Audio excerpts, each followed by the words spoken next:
Bapak Ibu yang dikasihi oleh Tuhan Yesus Kristus, selamat malam. Kita berjumpa kembali dalam program I5, Immanuel 5 Minutes. Terlebih dahulu terimalah salam dari kami, damai di hati, tekun bersekutu, dan tangguh melayani. Apa kabar Bapak Ibu? Saya yakin Bapak Ibu semua ada dalam keadaan yang sehat, penuh sukacita, dan penuh semangat di dalam Tuhan kita Yesus Kristus. Amin. Firman Tuhan pada malam hari ini terambil dari kitab Yohanes pasal 4 ayat 39 sampai ayatnya yang ke-42 dengan tema temukan sendiri kebenarannya.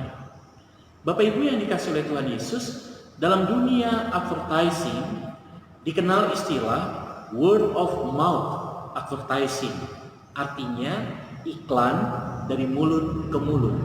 Bagaimana sebuah produk, sebuah komoditi, sebuah barang dagangan bisa dikenal oleh banyak orang karena ada percakapan, ada berita dari mulut ke mulut, dari orang ke orang yang mengabarkan tentang komoditi ini.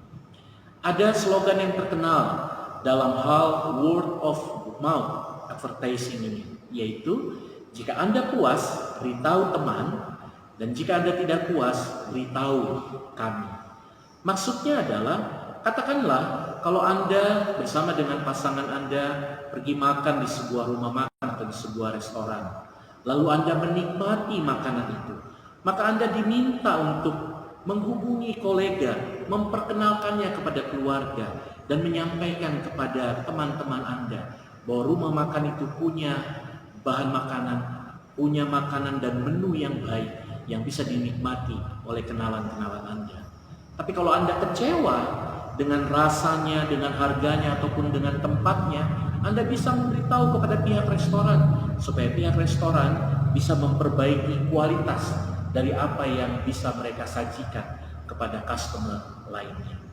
Bapak Ibu Saudara, awalnya saya berpikir Yohanes 4 bercerita juga tentang hal itu, tentang bagaimana seorang perempuan Samaria yang mengalami perjumpaan dengan Yesus, lalu dalam keputusannya mengikut Yesus, dia memberitakannya kembali kepada orang-orang Samaria.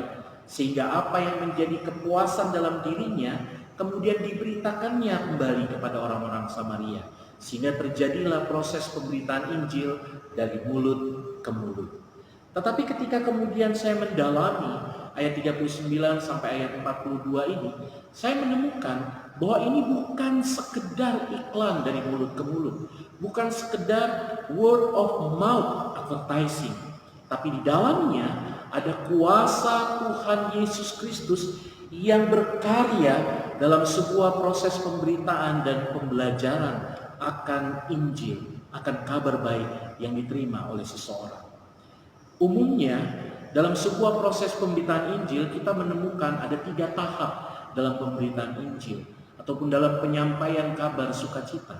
Yang pertama adalah proses pengenalan, proses memperkenalkan, proses di mana seseorang memperkenalkan dan yang lain kemudian belajar mengenal. Dalam kitab Roma pasal 10 ayatnya yang ke-14 dikatakan, tetapi bagaimana mereka dapat berseru kepadanya jika mereka tidak percaya kepada dia? Bagaimana mereka dapat percaya kepada dia jika mereka tidak mendengar tentang dia? Bagaimana mereka mendengar tentang dia jika tidak ada yang memberitakannya? Dan bagaimana mereka dapat memberitakannya jika mereka tidak diutus? Perempuan ini adalah titik awal memberitakan kebenaran Injil.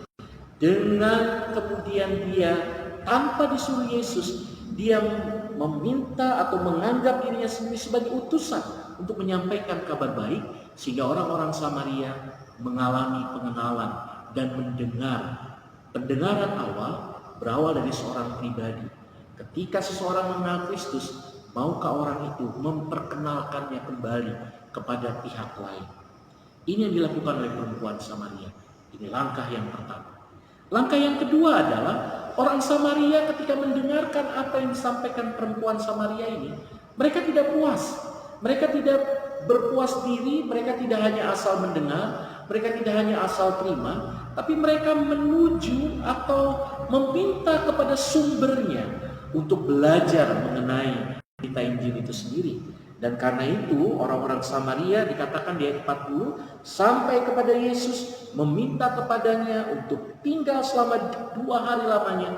Dan di sana mereka belajar bertumbuh tentang firman Tuhan dan apa yang Yesus Kristus sampaikan.